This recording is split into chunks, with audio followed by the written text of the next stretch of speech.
So yeah, today we're going to talk about the Object Manager and the Lightning App Builder.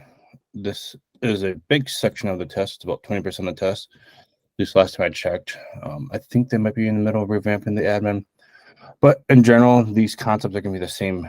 Roughly, they're going to be roughly the same concepts in general, which is basically your standard objects, your parent-child, master, detail, lookup, junction relationships, and record types. We'll talk about all those types of things and how to apply them. We'll also talk about creation of pages, customizing fields and layouts, some standard custom objects, and we'll talk about what happens when you delete a field. And then, given a scenario, determine how to create and assign page layouts, record types, and business process for custom and standard objects. So basically, page layouts assignments and Lightning page assignments, how that stuff works. Once you actually see it in action, you're like, oh, it's that simple for most people, but until you've actually seen it in action, sometimes people are a little bit they're a little scared of it. So within Salesforce, there are a ton of standard objects. The ones that really are covered in the test are the account, contact, opportunity, lead, cases, activities, which are tasks and events, your products, your campaigns, campaign members, users, and assets. They also talk about custom objects, we'll talk about in a minute, but these are the standard objects. There's a whole slew of different types of standard objects within Salesforce, especially when you start implementing different types of packages. And if you have Health Cloud or Finance Cloud, they're classified as standard objects. For the purpose of the admin test, these are the ones that they really care about because those are the basic ones that kind of come out of the box. These are the ones that are covered on the test. All right. And then as you build in your org, if those standard objects don't fit your needs, you can always build custom objects. Custom objects are basically there to help you, enhance your org there to make it more robust, to capture data. A lot of times custom objects are created to basically support a process or help support a process that you've already established with your standard objects that are to gather additional information. An example of a custom object in my where I work, I've created a custom object track certifications. It's just basically track the number of certifications you have or that you're seeking. So I built out, actually, it's multiple objects. There's the certification object, and there's also an object to track all the different types of certifications that are out there. And then I just link them together, but it's just a way for me to track that information. We can see who has what access to what and who has what certification. So it's just another way of creating a table in Salesforce. So if you're not familiar with what an object is, and within Salesforce, think of an object as a table or Excel sheet. Any of your custom fields or any fields that are created on that sheet are classified as your fields, and then we can kind of customize it from there. But with Salesforce, you have a lot more customizability. I don't think that's a word, but you can customize a lot more to fit your needs, and you can also control who can see what fields and all that other fun stuff. Some of the things that we talked about in the previous training episode here. All right. So standard fields. Every object that you create will come with at least these basic standard fields. All the standard objects that we talked about before, so all the account, contact, they come with a whole slew of additional standard fields that come with those objects.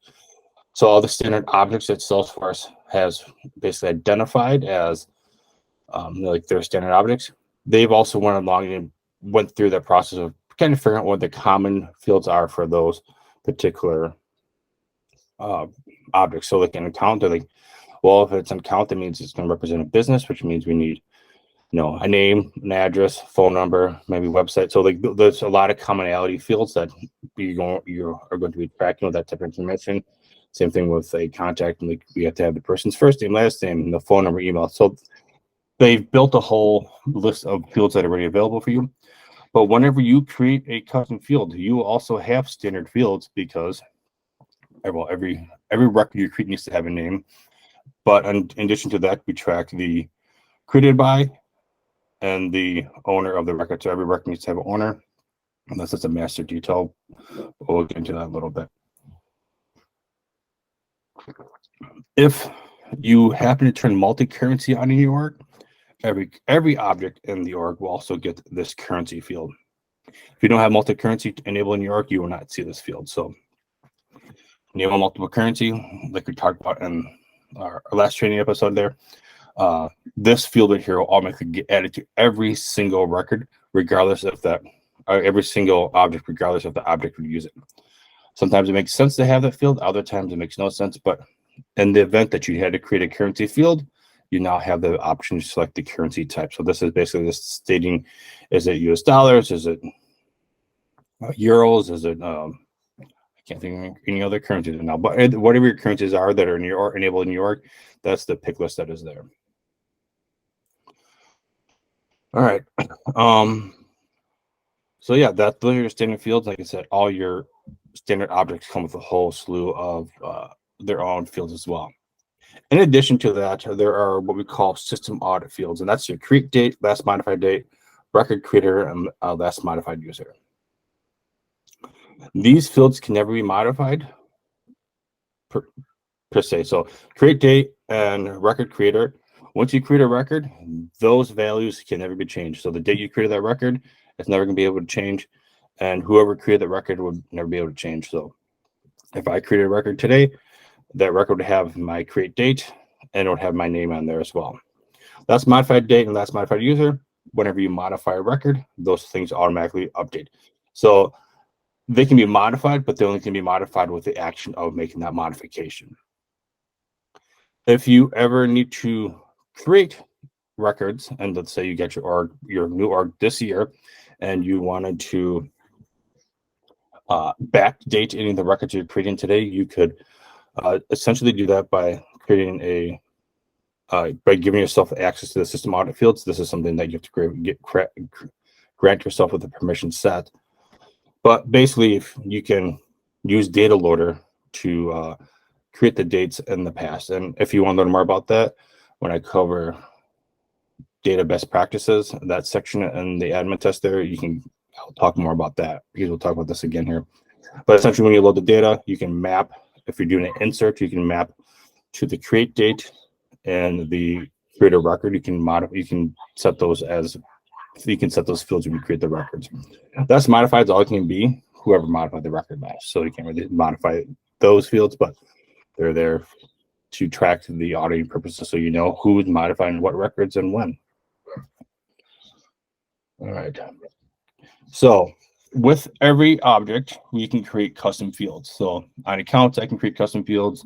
On a custom object, I can create custom fields. Any of my standard or custom objects, I can create custom fields.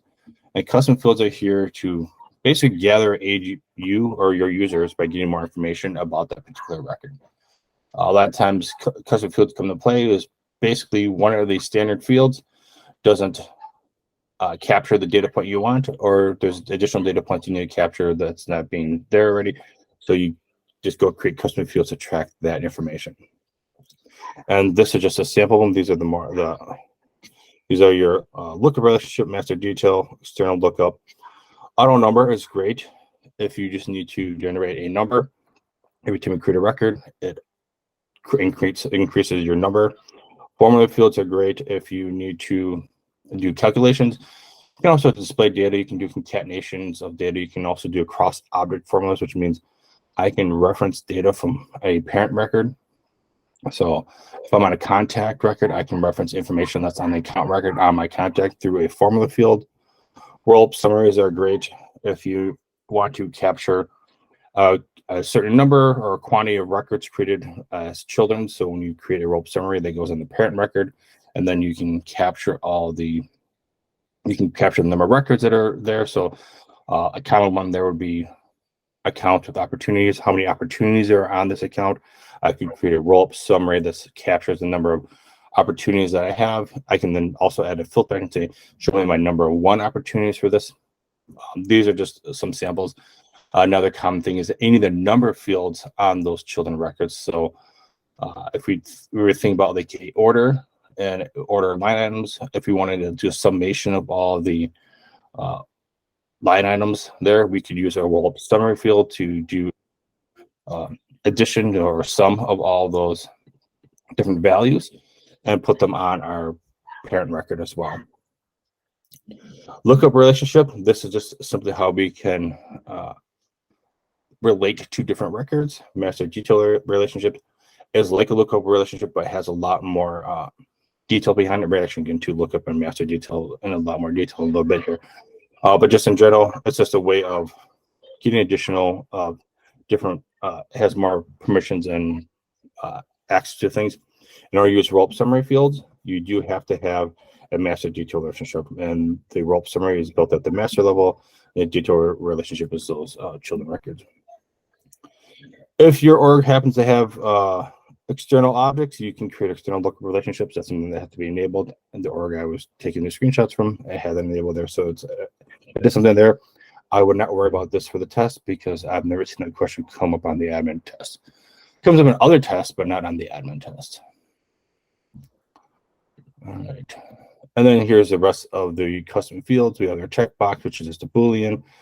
I like checkboxes, but remember with checkboxes, you can't, if you make them required, they're always going to be true or false, depending on whatever your default value for there is. So with checkbox, you never really truly know if somebody checked it or didn't check it, because there's no, it's a Boolean, it's a yes or no, so there's no real confirmation. I always like to opt for pick list values if it's like a yes no type of question, because a pick list, you can start off as none, and then they can pick yes or no. Then you know that you have the confirmation that they at least selected a value in there. That's more of a personal preference in my line of the work, that sometimes it's better to know that they actually selected the answer versus maybe they bypassed it or skipped it or just checked it because they didn't just checked it. Currency, this is a field that allows you to create a currency amounts. So if you wanted to put a number field in there that was of the currency type, this is how you do it. Date is just a date picker. Date time is date picker with a time associated with it. Email is just it's a text field that captures the email addresses, and it looks to make sure that the address is in the correct format. So you have to make sure you do that. Geolocation, if you ever need to use geolocation, you can get your latitude and longitude components so you can calculate distance. That gets used a lot if you're using like things like field service lightning or field service. You can calculate the distance between two addresses. Geolocation is typically the way you want to do it. Number, this is just a plain up number. Percent is a percent, makes perfect sense. Phone number is you enter the phone number. When it says automatically formats it as a phone number, it only does that when you're actually entering it on the screen. If you use a data loader, it would not auto format that for you. So just a little note there.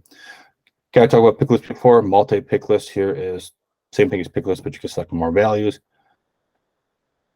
It has its purposes and it doesn't have its purposes. Multi-pick lists make it hard to report on certain things. Text, just a straight up string. Text area is a string that you can have separate lines and you get up to 255 characters. Same thing with text, you get to 255. Oh, wrong thing here. And then long text area, you get just a longer text area, and then text area rich allows you to put like images and links and things of that nature in there as well. Encrypted, if you create a text encrypted field, it means that it's encrypted. It means you can mask it if need be, depending on certain things. Time is just it keeps track of the time for you, and then URL is like a website. You can just put it, and it does do a separation. It does do validation to make sure it's in the proper format of a URL address. One of the cool things if you create a pick list is that if you want to use that pick list field in a report, you can set the color to each of those values.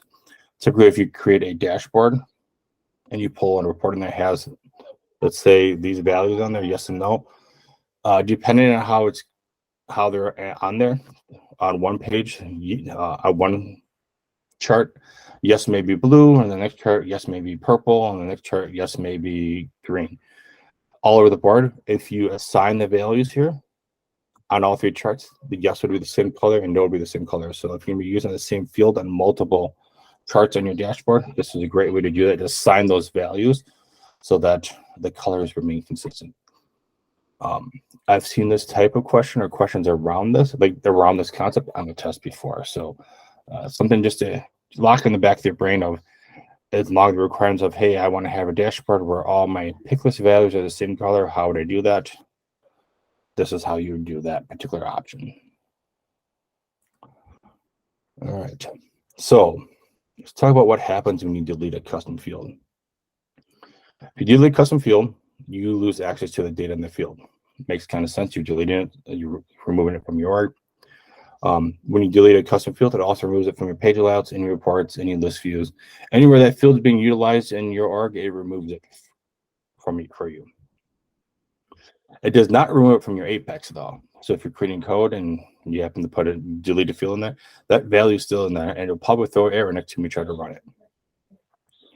But with a deleted field, you can recover it from the recycling bin for up to 15 days. So you have 15 days to go and undelete it. But once it's gone, it's gone.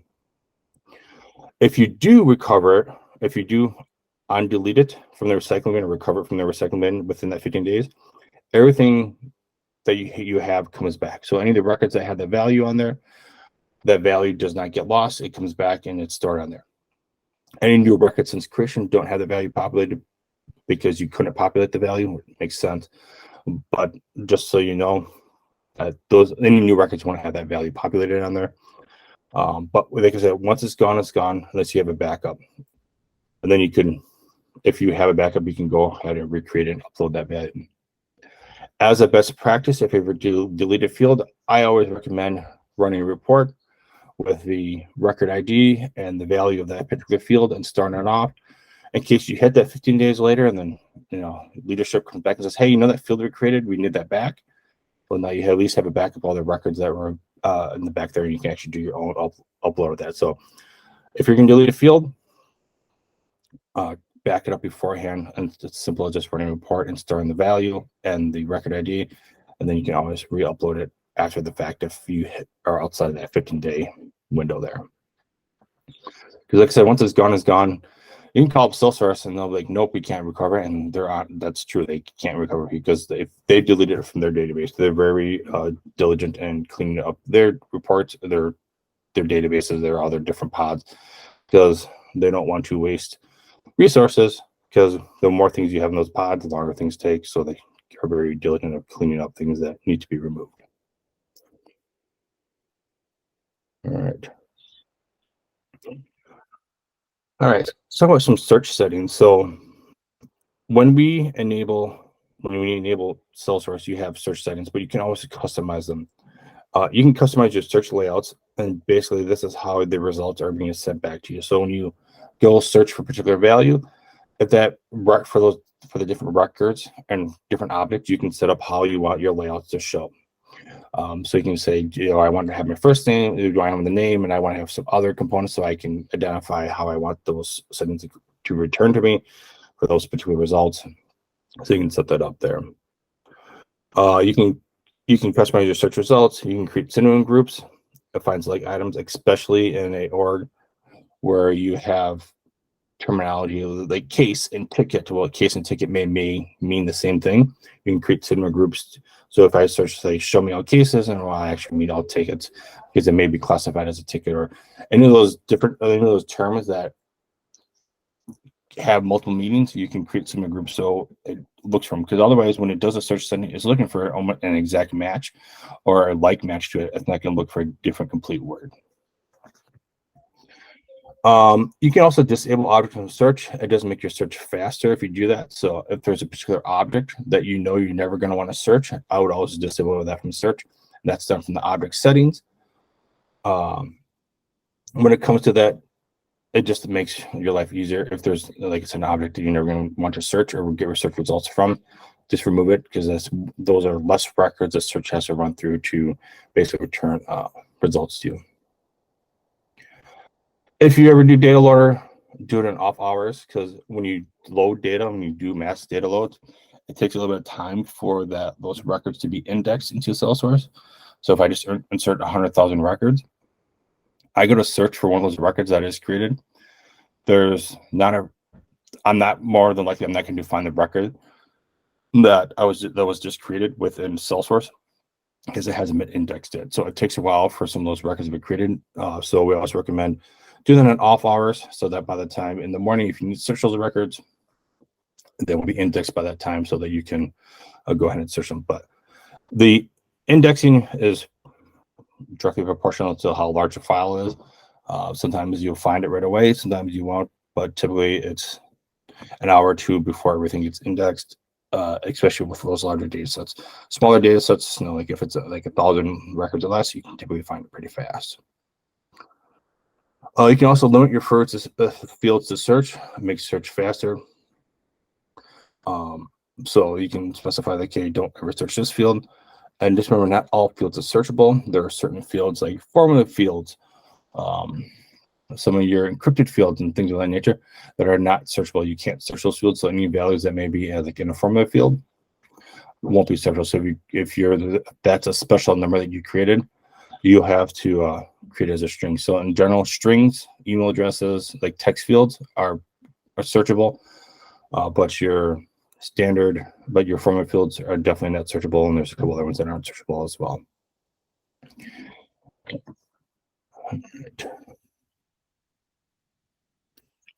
So when it comes to searchable fields and custom objects, just remember all custom fields and custom fields that are setting throughout, those are all searchable fields. All custom fields of the type email and phone, those are searchable fields, and also any of your text ones. So your text area, text area, long text area, rich text area are searchable. These are all your searchable fields right here. Any of the other fields basically aren't searchable. So be mindful of where you put your data, especially if you want to look for it later on.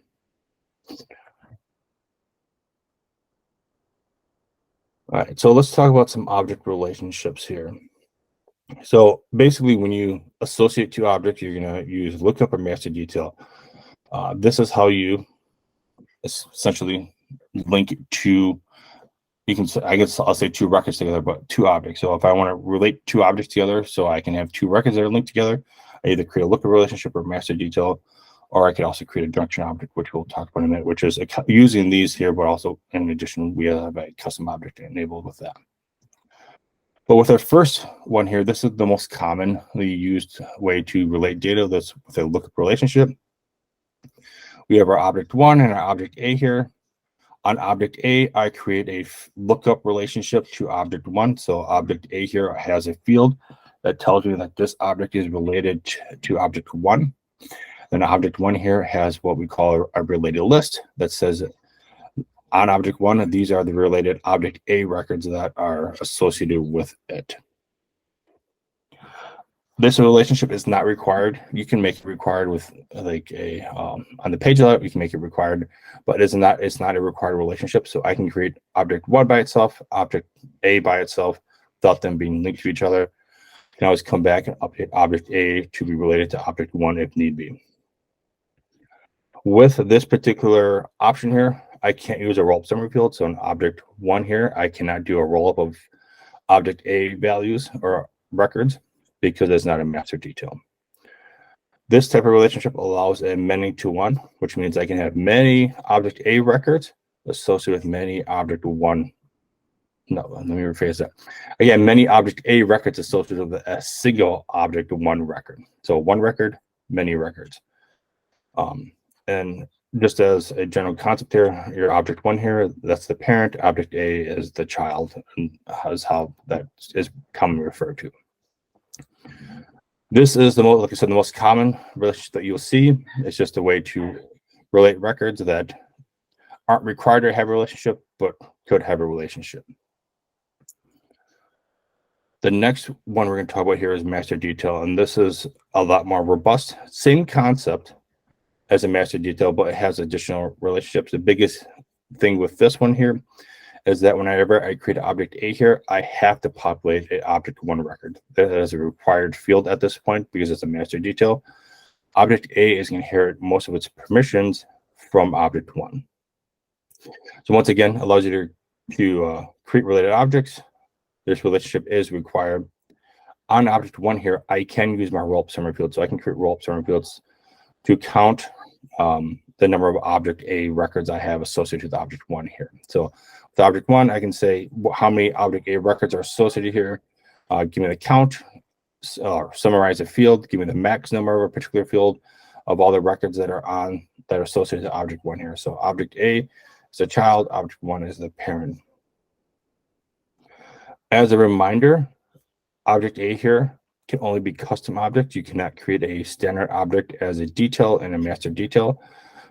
Standard object can be a master, but they cannot be a detail. So another test question out there that commonly pops up there is if they're trying to create a master detail relationship with the standard object being a detail, that's a no-go. You're not going to be able to do that thing because it's not possible.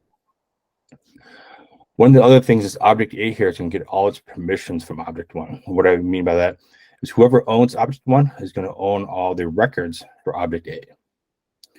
So if I own object 1, it means any of the records that get created that are associated to object 1, I also own those. Any of the sharing settings, so if I can see object 1, it means I can see all object A records as well. So it's just a way of granting those access to those types of things. That also assumes I have access to object A, but that's a whole nother topic. So object 1 here is the master, object A is the detail. If you ever need to create a roll-up summary field, you must have this relationship.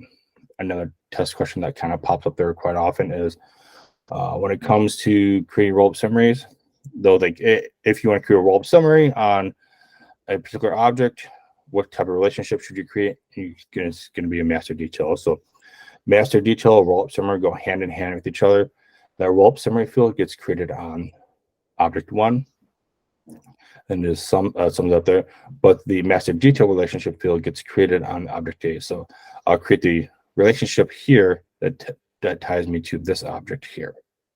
And then at this level here, like I said here, I can do my roll up of all those objects there. All right. Let's talk about junction objects. So junction objects are a way to, if you ever had the need to associate many to many. So I need to associate object 1 record here to multiple object 2 records, or if I need to associate object 2 records to multiple object 1 records. We can't do that with that master detail relationship. I can't link them here because this would be 1 to many, or if I did it the other way, this would be 1 to many. If you want to have that relationship where there can be many records tying these two back together, we have to create a junction object. And simply put, what a junction object is, it is a custom object that we create two master detail relationships fields on it.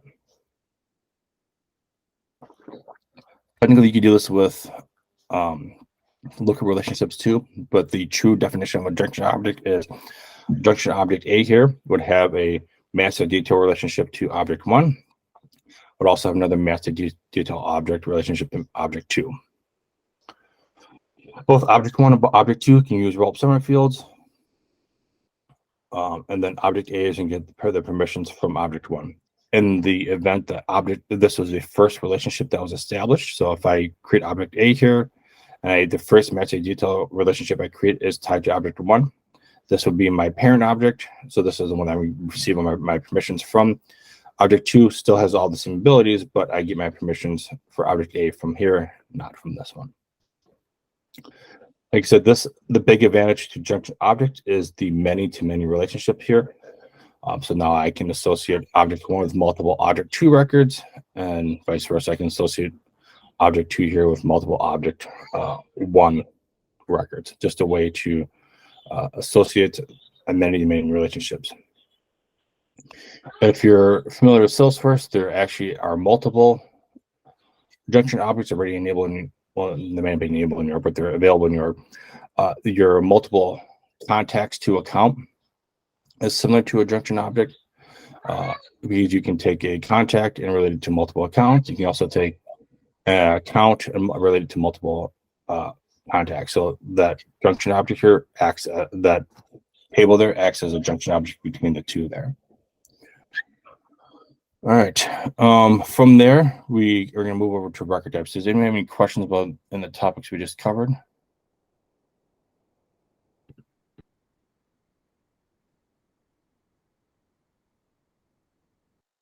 All right, move on to record types.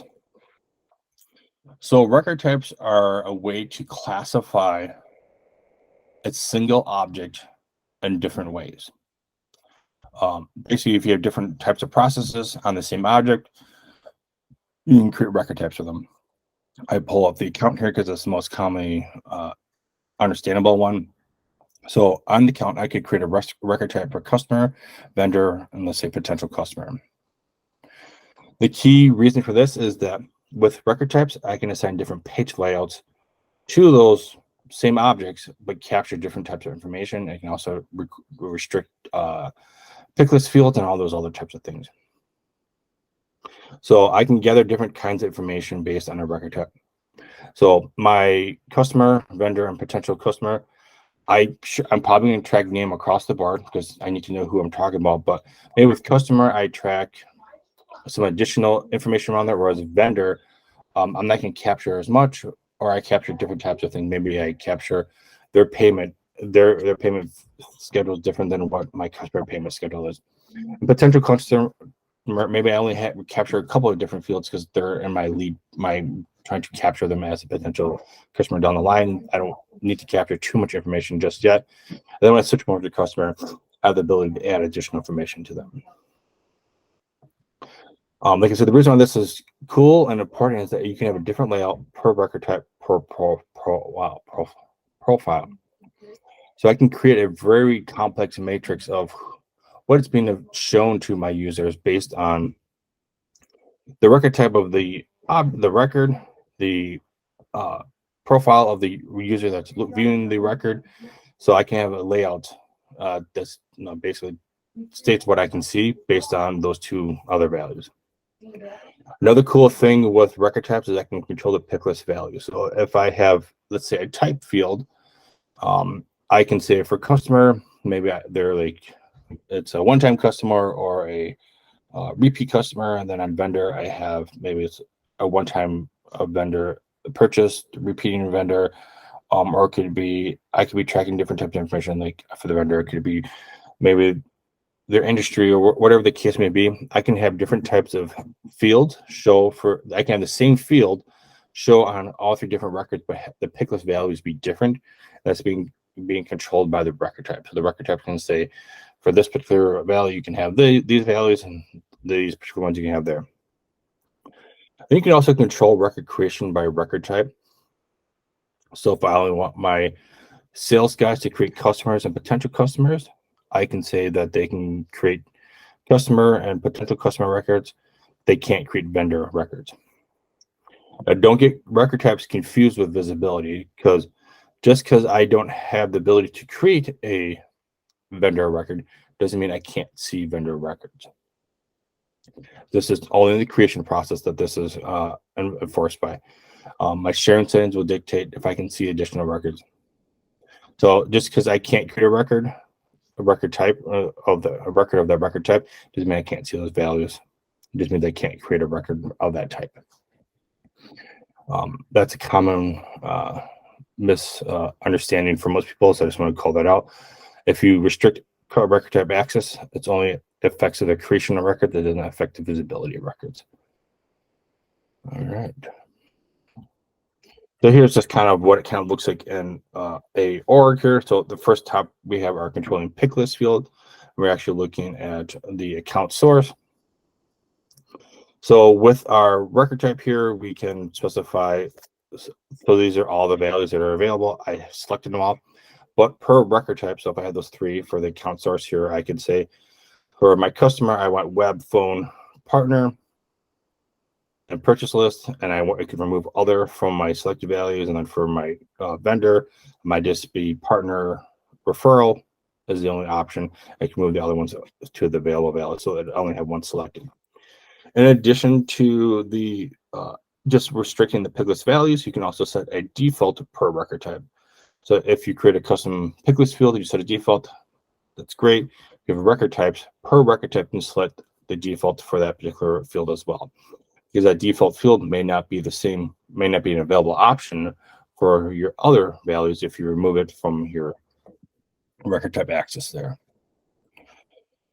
And then the bottom here, this is how we would do a page layout assignment. So we can, based on a record type and based on profile, we can assign a different layout based on those two things. So you get a little matrix grid here. So if I'm a business account and I have an account reviewer profile, this would be the page layout that I would see. Common practice is that most of your record types all have the same page layouts. It's just a common practice, but occasionally there will be particular profiles and users. Maybe a particular profile needs to have a layout across the board regardless of the record type. So this is just a way of allowing us to control the page layouts for a user based on record type and profile. So depending on the business needs there, you have a pretty flexible way of assigning those views to your users. All right, like I said, if a user, just so you know, if a user has access to more than one record type, the profile will stay at the default, but if the user can choose a different option upon creation of the record if they want. So if I'm a user, I can, if I have access to the 3 profiles, what are my default that's being assigned to me on my profile level is going to be my default option. I can always select a different one. But let's say I don't like my default option that's being assigned to me, and I know I'm always going to be creating a different one, but the admin won't change the record for me. As a user, I can come here and set my own preference of what I want the default record to be. And this will be based on the options that are available to my user record. So I go into my user settings, I select my default record type access that I want, and then I just select, well, if I only have these here, I say this is the one that I want as my default access versus sales. So it's just a way for us to change up our own settings if we need to based on what was assigned to us outside of the profile.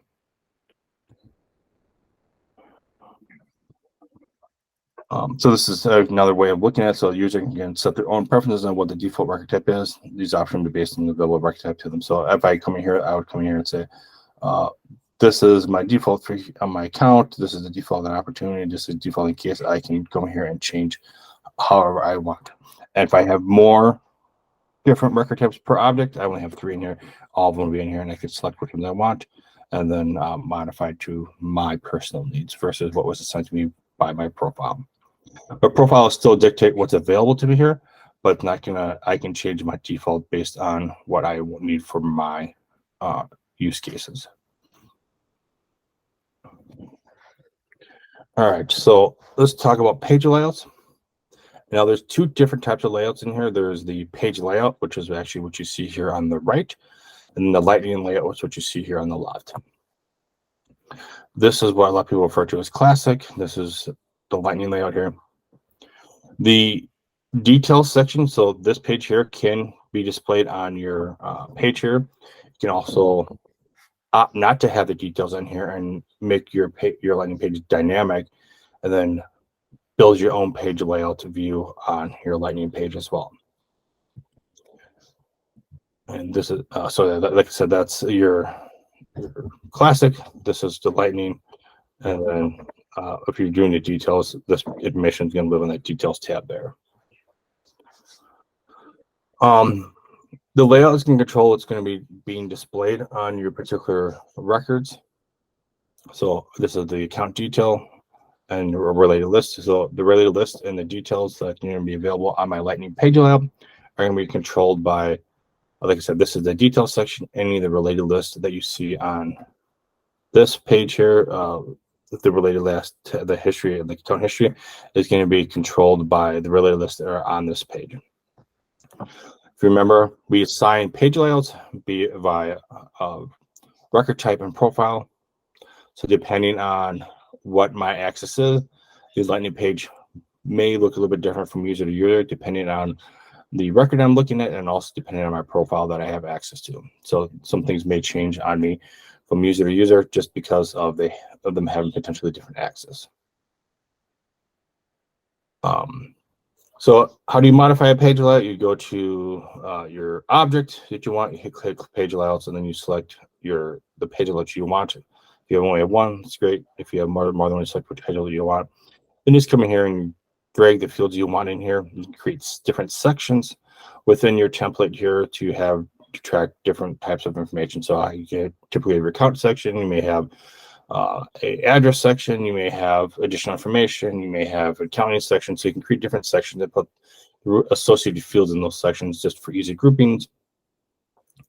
And your mobile lightning action that you want on the page, those are your buttons that you do additional actions with. You put them on there, and then you can also add your related lists at this point as well from there. When it comes to your page layouts, your actual page layouts here, if you are on the page layouts here and you have more than one and you have multiple profiles and record types, you can click page layout assignment right there.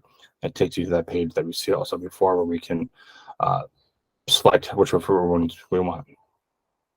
Let's say business account got a new page layout. I would select this whole column here and click here, and then I would select the new page layout that I want to assign there, and then I'll hit save.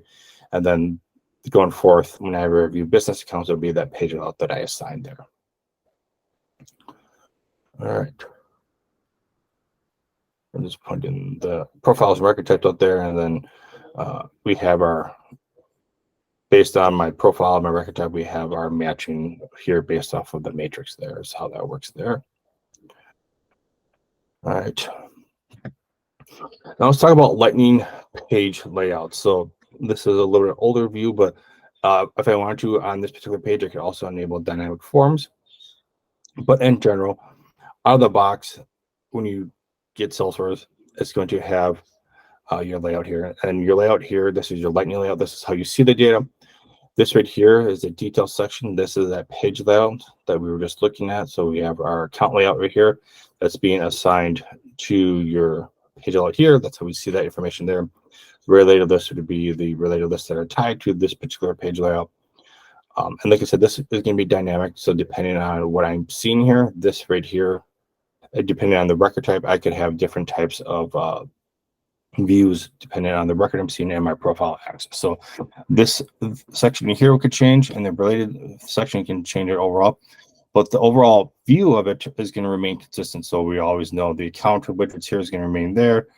This information is going to change there. It's going to remain there. The fields may change up in there, but it's going to be, it's just going to change based on the page that's assigned to them, and then all the other things. In addition to just that basic assignment here, we have all these other types of components we can put on our view here. If we create a flow, we can take a flow, put that on the page there. That's kind of used, like if you want to have like a guided process, we can put a screen flow onto our option here. Then our compact layout here, we could modify the buttons that are available to us. We can make it dynamic and say when we want to show one. I don't have any pictures of dynamic forms, but I could enable dynamic forms instead of and remove these details altogether. Then I'd have a field section where I could select fields that I want from the record and put them in. I can build my own sections based on that. And what's really cool with that is you can actually make them dynamic based on other values within the field, profile access, user access, record access. So you can have all these different types of things to control visibility of field. Instead of using the page layout assignments here, you would then, each page would have its own layout if you want. With Lightning page layouts, you can also create multiple page layouts per object and assign them based off of app and also record type as well. So we're going to talk about right here. So if I create a Lightning record page here, I can say, when I create a Lightning page, I can say I can say this is the org default, which means no matter where I am in the org, whenever I view the account record, this would be the page layout that I see. I could click app default that says whenever I view a particular app, so if I'm looking at the sales app, I see this particular view, and I could have a completely different view for the service app. So I could say based on which app they're using, we can control the access.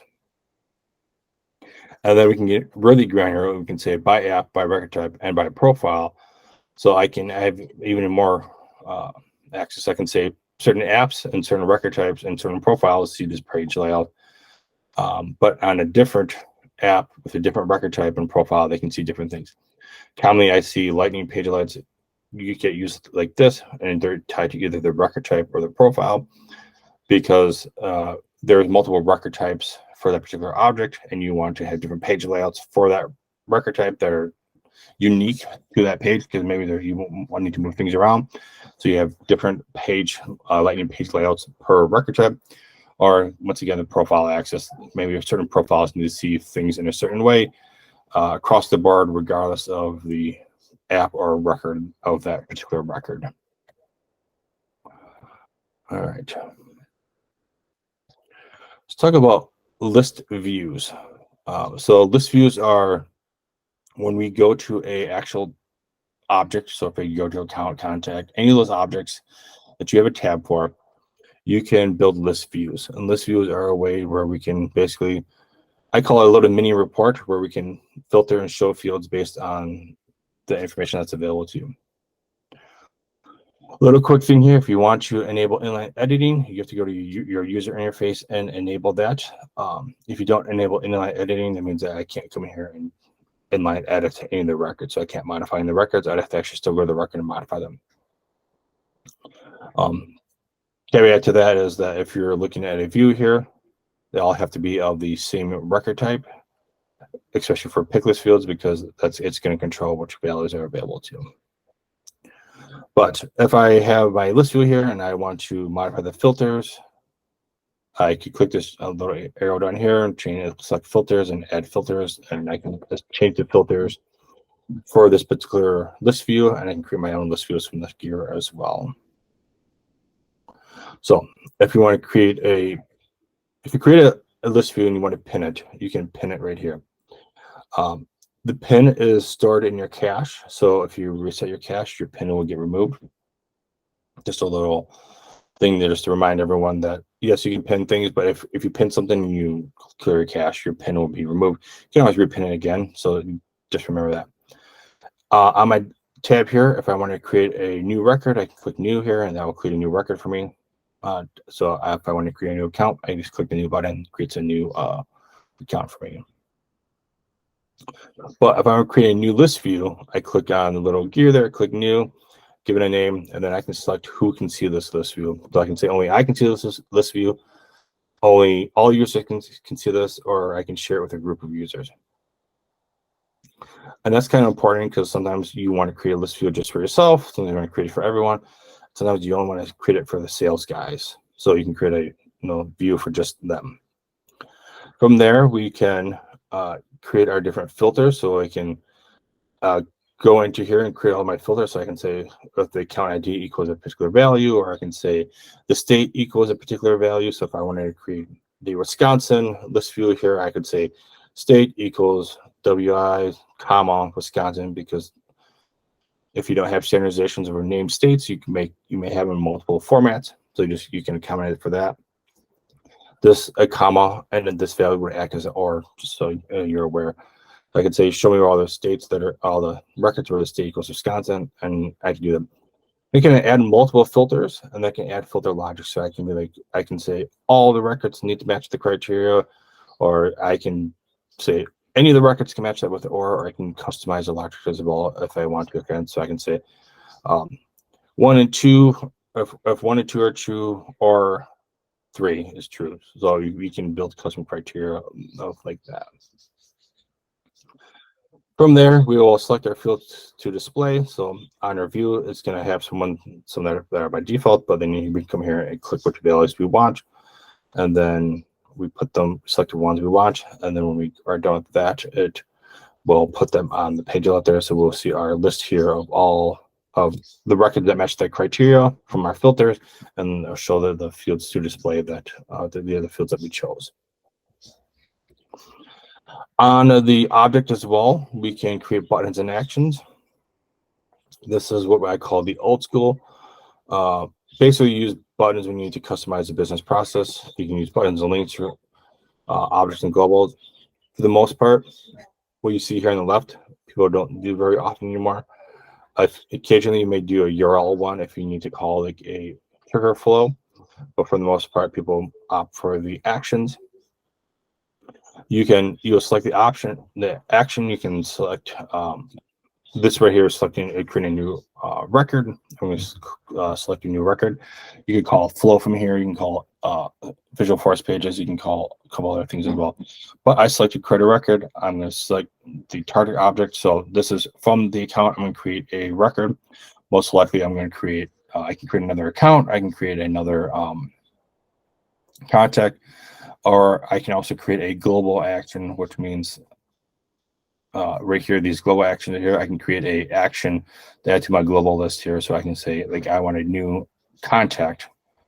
I would go through the same steps here. The object would be account. I would say create contact record and go from there and give up the values. But when you create a new action, you're able to specify the field that you want on that create new record. And then you also have the ability to set predefined values. So for the account name, I can set a formula name if I wanted to. A common thing is, like, for the date field, I may want to default the date to today. So when they create a new record, the date field would have today's date in there. Just common things like that tend to show up. Like I said, global actions. This is where you can do things like create new tasks for a non-record settings.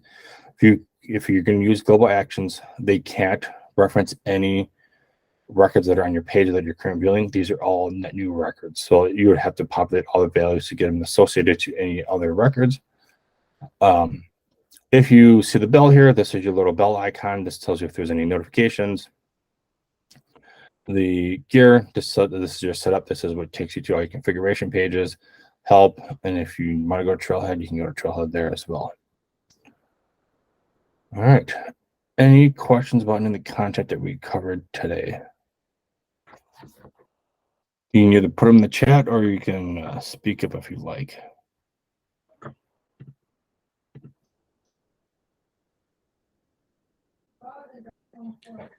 Thank you for this meetup. I do appreciate that. Yeah, no problem.